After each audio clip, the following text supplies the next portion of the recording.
casarão à beira da represa. Vamos ler. Oi, Ana Paula. Me chamo Fulano, mas pode me chamar de Fulano. Tenho 35 anos, sou engenheiro civil e não tenho por que inventar histórias para chamar atenção. Então, tudo que eu vou contar aqui realmente aconteceu. Só recentemente tomei conhecimento do seu canal de relatos no YouTube e posso dizer que eu me viciei. Quem me apresentou o seu canal foi a minha irmã. Ela tem 15 anos e já assistiu todos os seus relatos. Já troquei todos os nomes, então pode falar à vontade. Muito obrigada. E já peço desculpa de antemão pelo relato longo, mas é que tem muita história para contar. E olha que eu ainda deixei muita coisa de fora. O casarão à beira da represa. A minha família, por parte de mãe, é chilena e vieram para o Brasil no início da década de 70. A família da minha mãe é constituída do meu avô, minha avó, já falecida, e seus 4 filhos, 3 homens e a minha mãe, a única mulher. E todos tiveram pelo menos algum tipo de história fora do normal para contar. São diversas histórias que ouvi na minha infância e adolescência, e a que vou relatar aqui é um resumão de tudo, mais ou menos.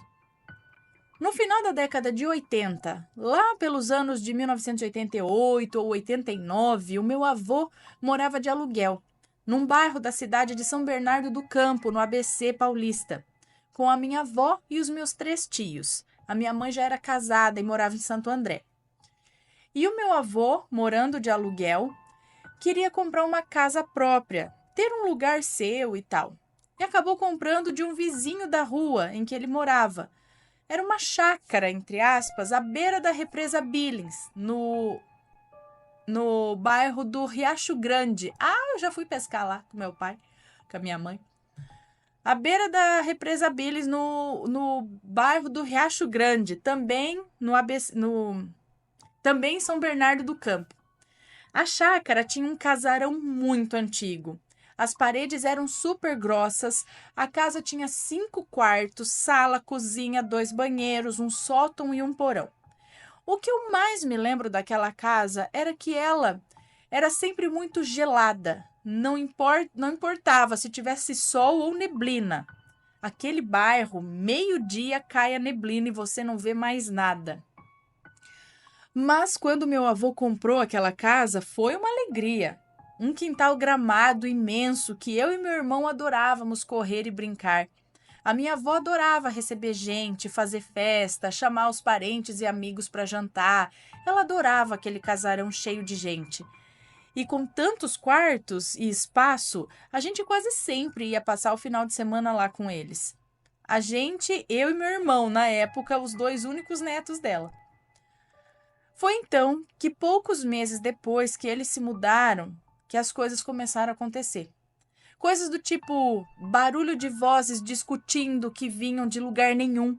Sons de pancadas secas e fortes vinham do corredor que ligava a cozinha com a sala e outras coisas assim. Uma noite, depois de ter trabalhado o dia todo, o meu avô, que sempre foi muito cético e nunca acreditou, e até hoje não acredita, nunca acreditou muito nessas coisas do paranormal, ele estava tomando banho quando ouviu 3 pancadas fortes na parede do banheiro. Ele não ligou de primeiro, acreditando ser algum dos meus tios pregando uma peça nele. Aí ele, já quase terminando o banho, ouviu de novo 3 pancadas na parede do banheiro. Dessa vez mais forte, tipo tum, tum, tum. Aí ele bateu de volta da mesma parede, na mesma parede da qual tinha vindo o barulho. 3 vezes também, tum, tum, tum. E o barulho respondeu, tum, tum, tum. Foi então que ele saiu correndo para olhar, para ver qual dos meus tios que estava zoando com ele. E quando abriu a porta não tinha ninguém. Tipo, não tem como, no espaço de tempo dele abrir a porta e olhar para fora, os meus tios terem saído correndo e se escondido em algum lugar. Ele teria visto ele teria visto eles correndo, fugindo, tentando se esconder, ou sei lá. Aí o meu avô terminou o banho e foi bravo, ralhar com os meus tios. Mas um estava deitado na cama do seu quarto, quase dormindo. O outro estava no telefone com a namorada e o terceiro nem estava em casa. Ele acredita até hoje que aquilo foi uma brincadeira dos meus tios, mas aquele caso das pancadas desencadeou uma brincadeira entre os meus tios, principalmente os dois mais jovens. O meu tio Marcelo, que devia ter uns 16 ou 17 anos, e o meu tio Mauro, que deveria ter uns 22 ou 23 anos, para assustar eu e o meu irmão, que na época deveríamos ter, sei lá, uns 7, eu uns 7 ou 8 anos, o meu irmão entre 4 e 5 anos, eles falavam: "Vamos brincar com os fantasmas?" E aí eles batiam nas paredes do corredor que ligava a cozinha com a sala. E sempre a parede respondia com o mesmo número de batidas. Se eles batiam 2 batidas, respondia 2. Se batiam 3, respondiam com 3 batidas. E isso podia ser qualquer hora do dia ou da noite. E é claro, eu e meu irmão nos cagávamos de medo e os meus tios se mijavam de rir. Porém, quando os meus tios faziam isso na frente de outras pessoas, tipo da minha mãe ou do meu pai ou alguma visita, o fantasma não respondia. Enfim, ninguém tinha muito medo dessas coisas, até porque não passavam de murmúrios e batidas nas paredes. Só que a minha avó, que era uma mulher alegre, feliz, sempre sorrindo, começou a ficar cada vez mais reclusa, mais quieta, mais deprimida.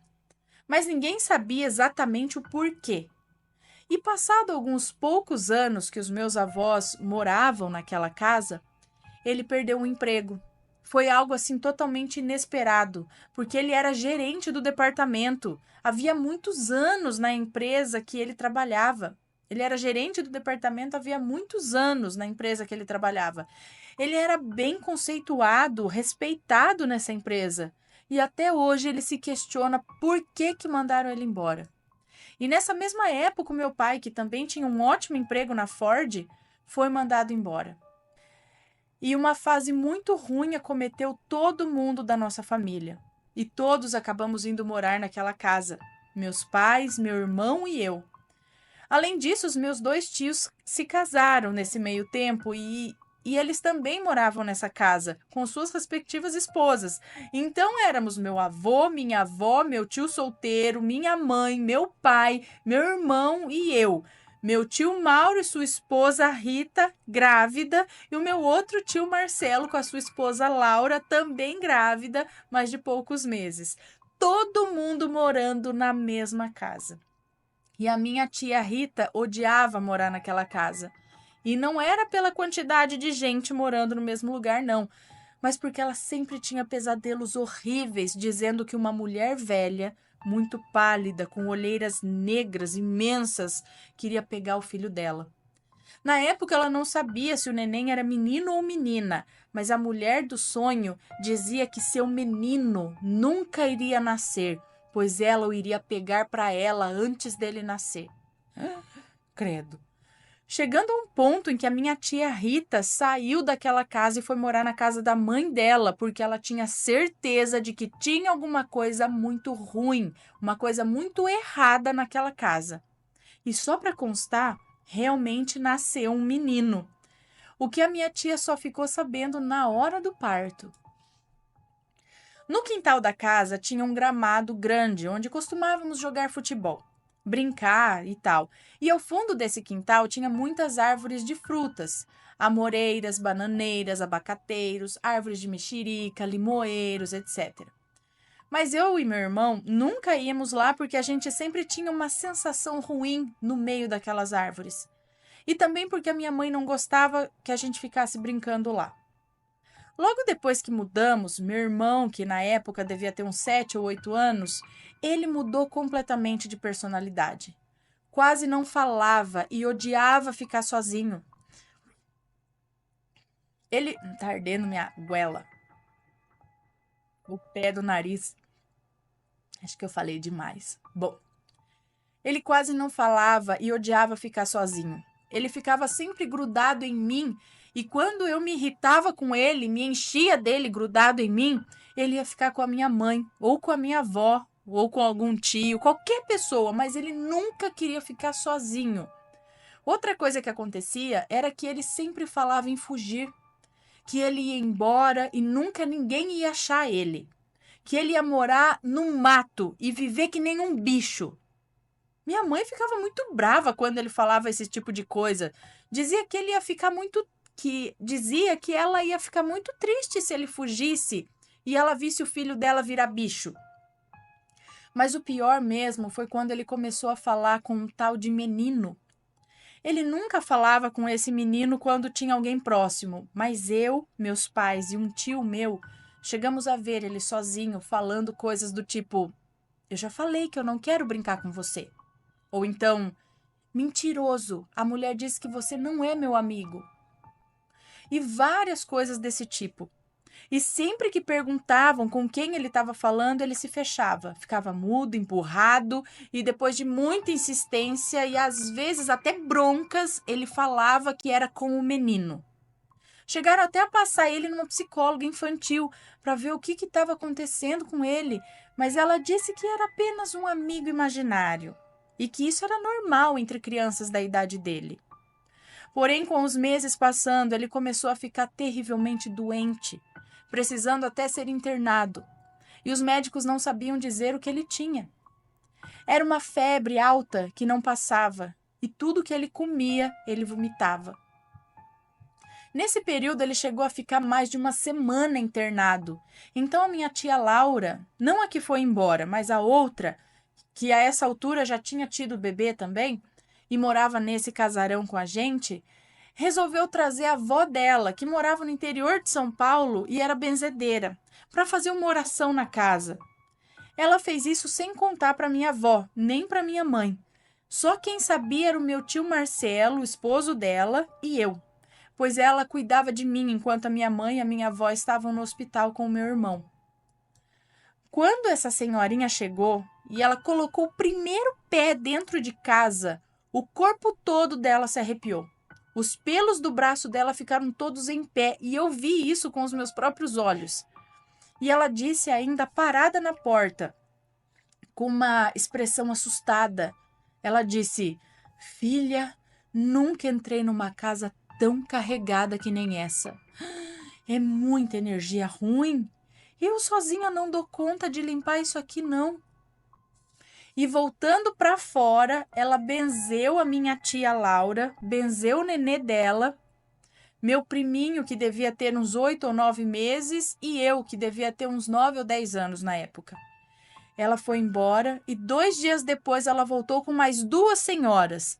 Elas traziam garrafas com água benta e uns ramos de mato seco, que até hoje eu não sei o que era. Elas entraram na casa fazendo as 3 a mesma reza, e enquanto a avó da minha tia queimava o ramo e jogava fumaça em todos os cantos, as 2 senhoras borrifavam água benta em todos os cantos, e assim seguiram pela casa inteira, incluindo o sótão e o porão. Terminada a bênção da casa, elas deram 2 ramos de folhas amarradas com fita vermelha para colocar pendurado atrás das 2 portas de entrada e da cozinha e a da sala. Para as 2 portas de entrada, a da cozinha e a da sala.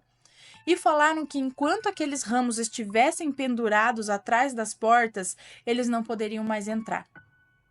E depois disso, depois disso, era possível sentir a casa mais leve. Pode parecer mentira, mas parecia até mais quente. Poucos dias depois, o meu irmão teve alta e os médicos até hoje não conseguiram identificar a causa da febre e do vômito dele. As coisas começaram a voltar ao normal. Meu avô abriu uma empresa própria, que hoje é administrada pelo meu tio Marcelo, que ainda mora na casa com ele. Meu pai arrumou um emprego, e isso rende uma outra história bem bonita e estranha. E nós voltamos a morar em Santo André. Minha avó voltou a ser alegre e sorridente, voltando a fazer as festas e os jantares e sempre deixando aquele casarão cheio de gente. Para finalizar, por volta do ano de 1998 ou 99, a mãe da minha avó, a minha bisavó, veio do Chile para visitar a minha avó e passar alguns meses aqui no Brasil. Eu gostava muito de conversar com ela, praticar o meu espanhol e ouvir as histórias dela. Quando um dia ouvi ela falando sozinha, no quintal onde costumavam estender as roupas para secar. Ela era uma senhorinha bem baixinha, gordinha, cabelinhos curtos, brancos, que ela pintava de loiro, mas as raízes estavam sempre brancas. E perguntei com quem que ela estava falando. Aí ela disse que era com o senhor que um dia morou naquela casa. Ela me explicou que sempre foi sensitiva desde criança, então não tinha medo daquelas coisas e que eu também não deveria ter. O que não adiantou muito porque eu sempre me caguei de medo dessas coisas de sobrenatural. Bom, e ela me contou toda a história que o senhor contou para ela. Aquela casa foi construída por aquele senhor para morar com seu filho único e sua esposa. Porém, sua esposa era muito ligada a essas questões de dinheiro, status, e nunca aceitou seu único filho ter casado com uma moça que era empregada e vinha de família pobre. Então, um dia, numa briga com o filho por causa da nora, ela teve um ataque cardíaco. Ela teve um ataque cardíaco fulminante e morreu. Porém, mesmo depois de morta, ela continuou a amaldiçoar a esposa do filho dela, fazendo a moça abortar 2 gestações e a terceira morreu a nora e a criança no parto. E o filho, não aguentando a tristeza, acabou tirando a própria vida no quintal da casa, onde tinham as árvores que eu e meu irmão não gostávamos de brincar. Depois disso, aquele senhor morou sozinho anos e anos na casa, até que morreu de velhice, sozinho, no corredor, onde ocorriam as pancadas. A minha bisavó disse que esse senhor vivia apaziguando a esposa e o filho que brigavam eternamente depois da morte dos 2. A nora vivia chorando pelos cantos a morte dos filhos, e os 4 viviam ali, presos naquela casa. E quando as benzedeiras fizeram a limpeza, eles não puderam mais entrar na casa. Porém, eles estavam ali, expulsos da própria casa, esperando um dia que pudessem entrar novamente. Perguntei para minha bisavó se ela sabia quem era a criança que queria brincar com meu irmão, e ela disse que o senhor nunca tinha visto criança nenhuma por ali. E até hoje não sabemos quem é essa criança. Anos mais tarde, perguntei para o meu irmão quem era aquela criança que ele dizia que chamava ele para brincar. E ele diz que não se lembra quase nada dessa época, mas que o que ele lembra era sempre de uma. O que ele lembra era sempre de uma criança que ele não sabe descrever, chamando ele para ir brincar no quintal das árvores de fruta.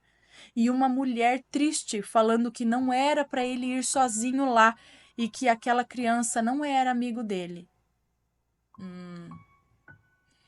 Hoje, quase 20 anos depois, os ramos ainda estão pendurados atrás da porta.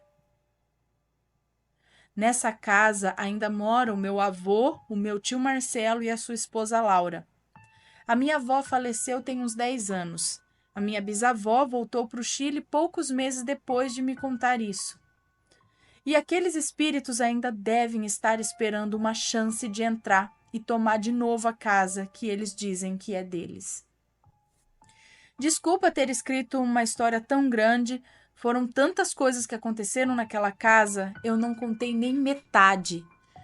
Comigo, particularmente, nunca aconteceu nada forte, a não ser a voz que eu ouvia chamando meu nome e eu procurava e ninguém estava me chamando, mas era nítido a voz de uma mulher, ou criança, não sei, que chamava o meu nome, fulano.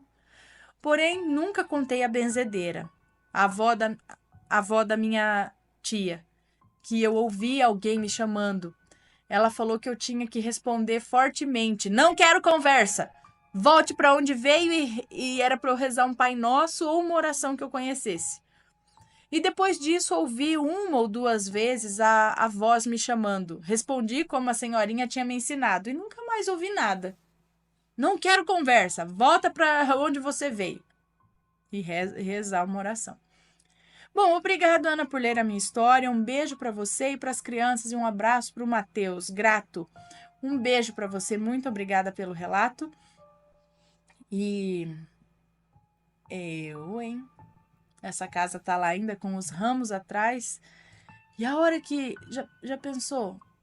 Aí acontece a seguinte cena. Eles vendem a casa, sei lá. A casa vai pra mão de uma outra família. Aí a outra família entra lá sem saber de nada. Aí fala, ai gente, que é essas coisas esquisitas atrás da porta? Eu, hein? Aí tira aquilo de lá. Pá! Aí volta os espíritos. Tem que avisar a galera. Próximo morador da casa que não é pra tirar aquelas coisas de lá, não. Então é pra substituir, sei lá, por outro, alguma coisa assim, contar a história. Eles estão ali por fora da casa ainda, eles não entram na casa, mas ali no quintal, ali em volta, no pomar, eles estão lá. Gente, mas não seria o caso de ir lá fazer uma oração, alguma coisa para esse povo achar o caminho deles para outro, né, outro nível da vida? Pra não ficar ali.